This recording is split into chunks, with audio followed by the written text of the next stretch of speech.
Success is not the $1 million mark. Success is not selling and exiting your company for $27 million. Like, that might be what success looks like in 10 years for you.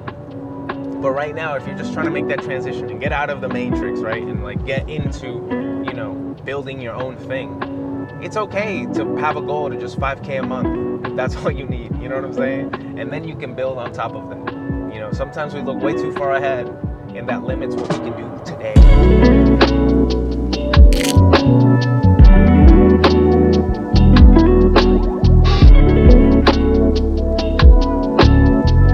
What's going on, YouTube? My name is Andres Tagliaferro, or you can just call me Tags. And right now we're driving from Orlando, Florida to Miami.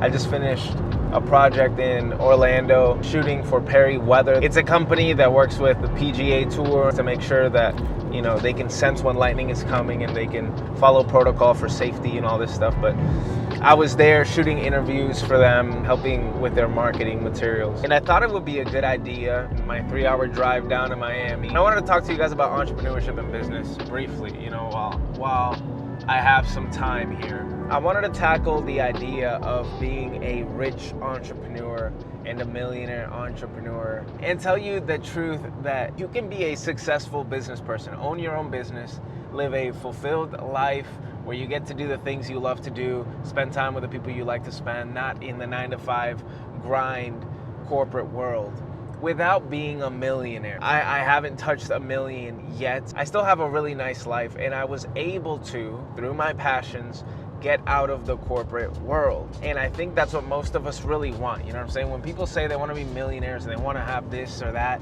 all they're really saying is, I just don't want to do what I'm doing right now. And that's totally reasonable. I think all of our goals is to really just enjoy our day-to-day. And the truth is, most jobs that we have access to aren't giving us that. I wanted to encourage you and say that there is a way to build a life where you're not poor, where you're making ends meet and making more money than you thought you would be able to make by just starting a business. And if you are in the situation where you want to fully do the thing you're passionate about, but still have a day job, but don't really know how to get there or how to do it, I want to tell you the one piece of structure that has helped me build anything that I've built. And so the first thing I want to tell you, or ask you really, for you to ask yourself, what are you selling? At the end of the day, we're all selling something.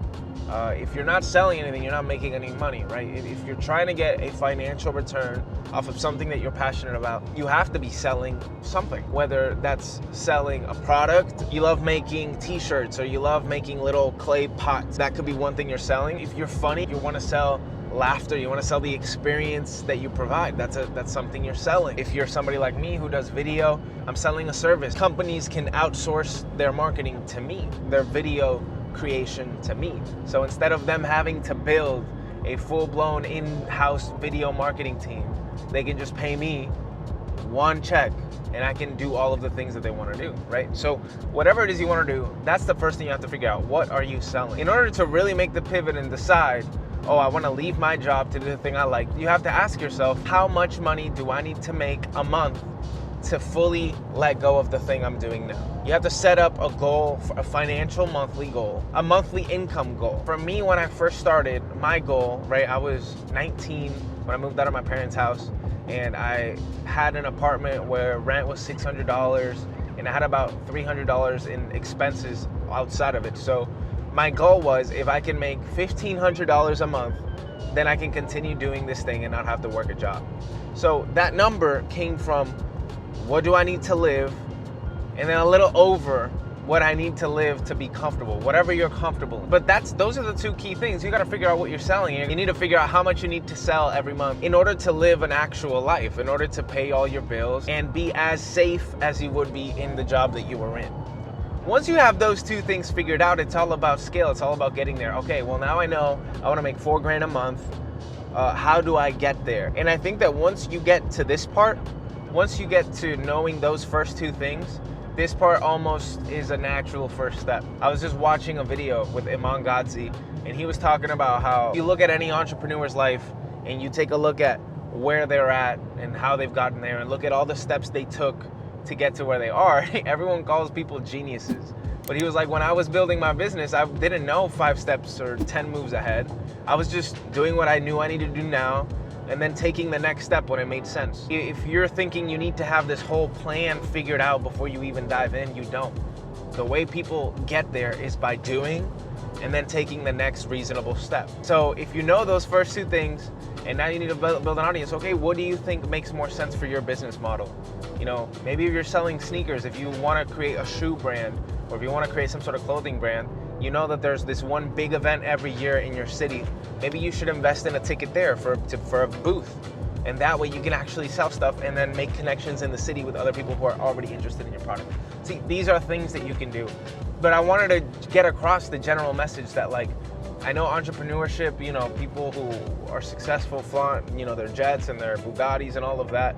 But you can make a good amount of money. You can make a living off of the business you want to build without it being this huge success. Success is what you define it to me, right? At this point in my life, success looks different than it did when I started. When I started, just being able to live and not work a really shitty job that I hated was my success.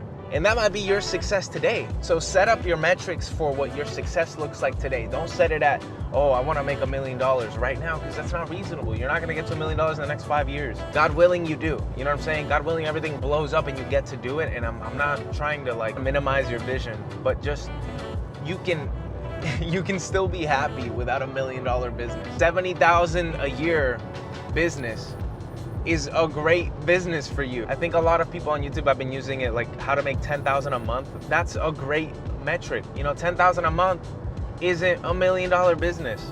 You know what I'm saying? But it's really good.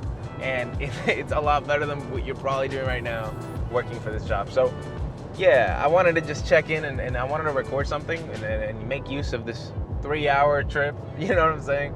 And talk to you guys about sales and entrepreneurship and just attack that idea. Success is not the $1 million mark. Success is not selling and exiting your company for $27 million. Like, that might be what success looks like in 10 years for you.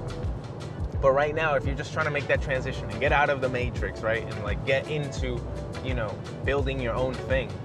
It's okay to have a goal to just 5K a month if that's what you need, you know what I'm saying? And then you can build on top of that. You know, sometimes we look way too far ahead and that limits what we can do today. Whatever you're doing today, even if you're watching this at work, not knowing what to do and just kind of annoyed that you have to be at work, like, you can do the thing you want to do. And it's not that far out of reach. It's actually not. Whatever you're trying to do, it's right there. It's within grasp. It's accessible. You have access to it. You just got to go out and get it, go out and do it. So I'll keep this video brief, super short. If you liked it, go ahead and hit like, subscribe. If you're new here, and right here, you're gonna see 2 videos pop up. So if you are in this kick and you like how I talk or whatever, you can watch other videos where I'm not in a car and I'm actually speaking to you with a cool studio vibe and everything. But yeah, it's been your boy Andres Tagliaferro. You already know what to call me. And remember, no matter where you are, remember, stay grateful. Peace. If you've watched this video all the way to the end, thank you, first of all. I'm assuming you're either a subscriber or you really agreed with what I had to say. And if you are either one of those things, something that I get the most here in my comments and in DMs and private messages is, man, I wish I had the opportunity to talk to you. I wish I had the chance to actually sit down with you over coffee, literally ask you about this topic and how I can become better in this thing. I just want to be able to talk to you and build that connection with you. So in response, I've created a space where you guys can go and schedule a 1-hour call with me. I'm calling it Talk with Tags. It's a 1-hour one-on-one conversation through Zoom. And what I want to offer you in this call are 3 things. 1, I want to be able to find your pain points. What are those things that you're struggling with that you're trying to grow out of? Number 2 is provide clarity or find clarity. I think that sometimes we just need to talk things out with people. And what better way to talk to somebody than to talk directly with the person who has addressed this concern in your life? And the last thing I'm guaranteeing is to rebuild your confidence. Sometimes all we need is some encouragement. We just need somebody to tell us something how it is so that we can correct it and then be encouraged. Something the world doesn't do a good job of is the second part. Most of us get told how to be, where to be, and if we're not those things, we're not good enough. And I believe that with correction comes encouragement. Now that you know what to fix or things that you can do better in your life, the next step is to encourage. So that's something I want to give you. So if that's something you're interested in, hit the link in my description. Yeah, I'm just excited to get to meet you guys one-on-one and continue encouraging you to be the best version of yourself.